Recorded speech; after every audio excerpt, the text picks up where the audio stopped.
Assalamualaikum dan hai semua.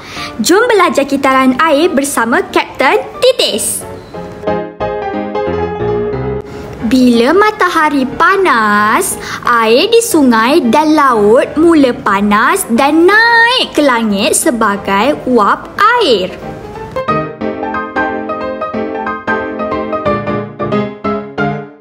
Wah, tengok tu. Titisan air mula hilang sedikit demi sedikit bila kena panas. Sekarang, air sedang berubah menjadi wap air dan tersejat naik ke langit. Kawan-kawan, cuba lihat. Wap air mula berkumpul di langit. Sedikit demi sedikit, mereka akan membentuk awan yang besar.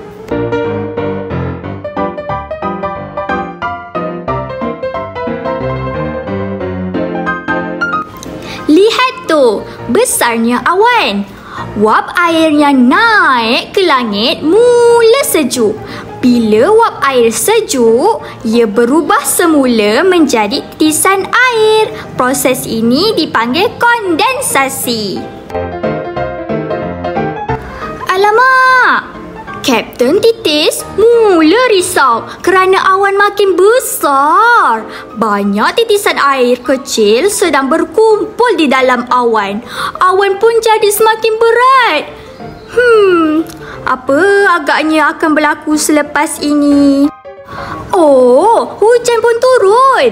Kini awan menjadi ringan semula. Titisan air hujan jatuh ke bumi dan menyejukkan udara yang panas. Air hujan itu mengalir ke sungai dan laut semula.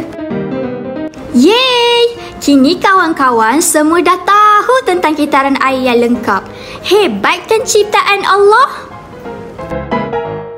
Hebatlah kamu semua. Jumpa lagi dalam misi seterusnya bersama Kapten Titis. Bye-bye semua.